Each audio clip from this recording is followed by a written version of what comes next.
1942 ମସିହାରେ ଜାତିର ପିତା ମହାତ୍ମା ଗାନ୍ଧୀଙ୍କ ନେତୃତ୍ୱରେ ଦେଶବ୍ୟାପୀ ଭାରତ ଛାଡ଼ ଆନ୍ଦୋଳନ ଆରମ୍ଭ ହୋଇଥିଲା। ବ୍ରିଟିଶରମାନଙ୍କୁ ଭାରତ ମାଟିରୁ ତଡ଼ିଦେବା ଲାଗି ଦେଶର କୋଣ ଅନୁକୋଣରେ ସ୍ୱାଧୀନତା ସଂଗ୍ରାମୀମାନେ ଏକତ୍ରିତ ହୋଇଥିଲେ। ଅଗଷ୍ଟ ମାସ 24 ତାରିଖରେ ନବରଙ୍ଗପୁର ଜିଲ୍ଲାରେ ମଧ୍ୟ ଏକ ଆନ୍ଦୋଳନ ମୁଣ୍ଡ ଟେକିଥିଲା। ଏହି ଦିନ ସ୍ୱାଧୀନତା ସଂଗ୍ରାମୀ ମାଧବ ପଧାନୀଙ୍କ ନେତୃତ୍ୱରେ ଆନ୍ଦୋଳନକାରୀମାନେ ଡାବୁଗାଁ ଅଭିମୁଖେ ଯାତ୍ରା କରିଥିଲେ। ମାତ୍ର ପାପଡ଼ାହାଣ୍ଡିର ତୁରୀ ନଦୀ ନିକଟରେ ବ୍ରିଟିଶରମାନେ ସ୍ୱାଧୀନତା ସଂଗ୍ରାମୀମାନଙ୍କୁ ଅଟକାଇବା ସହ ସେମାନଙ୍କ ଉପରକୁ ଆଖିବୁଜା ଗୁଳିମାଡ଼ କରିଥିଲେ। ଏହି ଗୁଳିକାଣ୍ଡରେ 19 ଜଣ ସଂଗ୍ରାମୀ ଶହୀଦ ହୋଇଥିଲେ।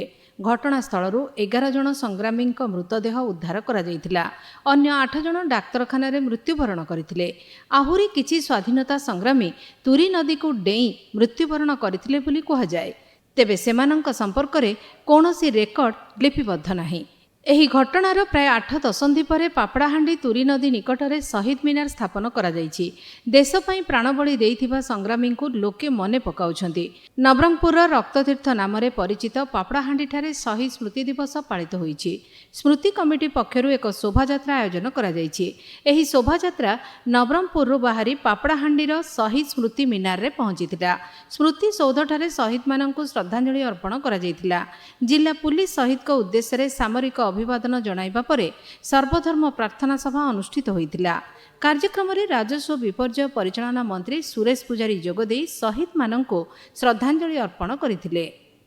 ତେଣୁ ଯେଉଁ ବାର୍ତ୍ତା ପାପଡ଼ାହାଣ୍ଡି ଦେଲା କେବଳ ନବରଙ୍ଗପୁର ଜିଲ୍ଲା ନୁହଁ କିମ୍ବା ତତ୍କାଳୀନ ଅବିଭକ୍ତ କୋରାପୁଟ ଜିଲ୍ଲା ନୁହଁ କିମ୍ବା ଓଡ଼ିଶା ନୁହଁ, ସାରା ଦେଶକୁ ବାର୍ତ୍ତା ଦେଲା।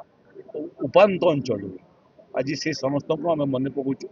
ଶହୀଦଙ୍କ ସ୍ମୃତିଚାରଣ କାର୍ଯ୍ୟକ୍ରମରେ ବିଦ୍ୟାଳୟ ଗଣଶିକ୍ଷା ମନ୍ତ୍ରୀ ନିତ୍ୟାନନ୍ଦ ଗଣ୍ଡ, ନବରଙ୍ଗପୁର ବିଧାୟକ ଗୌରୀଶଙ୍କର ମାଝୀ, ଝରିଗାଁ ବିଧାୟକ ନରସିଂହ ଭତ୍ରା, ଡାବୁଗାଁ ବିଧାୟକ ମନୋହର ରନ୍ଧାରୀ, ନବରଙ୍ଗପୁର ଜିଲ୍ଲାପାଳ ମହେଶ୍ୱର ସ୍ୱାଇଁ, ଆରକ୍ଷୀ ଅଧୀକ୍ଷକ ସନ୍ଦୀପ ସମ୍ପତ ପ୍ରମୁଖ ସଂଗ୍ରାମୀମାନଙ୍କର ସ୍ମୃତିଚାରଣ କରିଥିଲେ। ନବରଙ୍ଗପୁର ଜିଲ୍ଲାରେ ବି ଅନେକ ମୁକ୍ତି ଆନ୍ଦୋଳନରେ ସାମିଲ ହୋଇଥିଲେ।